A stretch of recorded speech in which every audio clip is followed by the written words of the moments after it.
Hello everyone and welcome to Inspecting History. I'm Julian Gower and today we are just north of Atchison, Kansas, where we are visiting the site of a large Kanza village. And what you see in front of us is a replica of a Kanza earthen lodge that was built in 2006 from a grant by the National Park Service.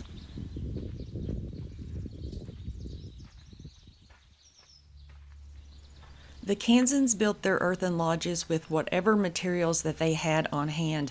These were circular dome-shaped dwellings and they used timber for the framework, and then it was covered with layers of branches, grass, and dirt. And this one has an extra layer of grass on the outside. And these earthen walls, they would keep the inside of this dwelling very cool in the summer because it absorbs heat during the day and it releases it at night. And this kept it very, very comfortable. And the grass on the outside, it would have had an additional cooling effect. And these floors, they were made of packed dirt.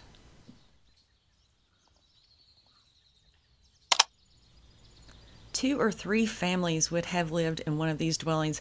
So that could be up to like 20 people. Can you imagine 20 people living in here? But they had raised beds and those were all around the outside and they had storage underneath. And there was also somewhere in here a storage pit for dried meat.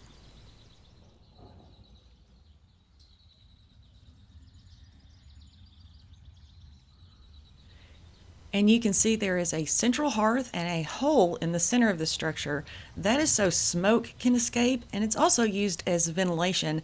And there would have been a covered wooden passage on every one of these dwellings, and they usually faced east, and that is the entryway that we came in.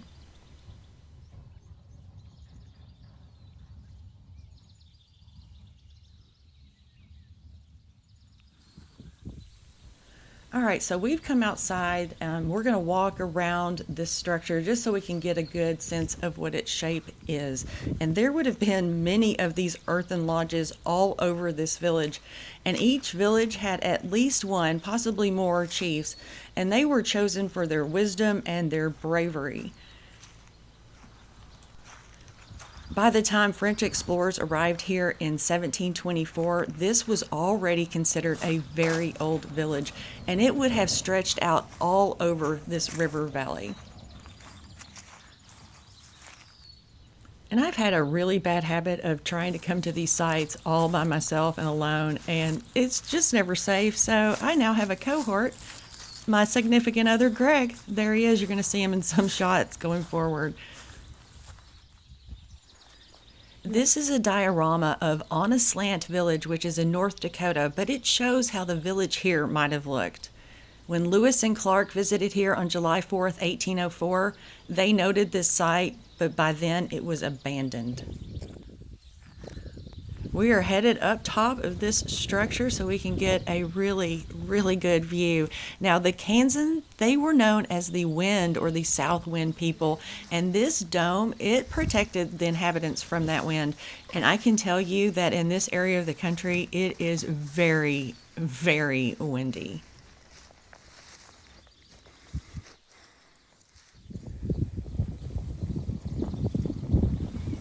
The Kansans hunted buffalo, deer, elk, fish, and fowl, and they grew beans and pumpkins, prairie potatoes, melons, and corn, and they also harvested wild vegetables and berries that are abundant in this area.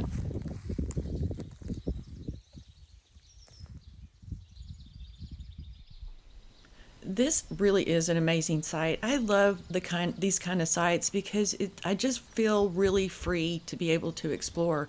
The only issue that I have with this is that there are no markers. There used to be a marker, you can tell, but it is disintegrated, and so there's no information if you just come blind here. I mean, you don't really know exactly what you're looking at.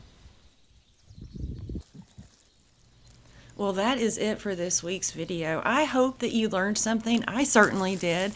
And don't forget to tune in next week because you never know where I'm going to go.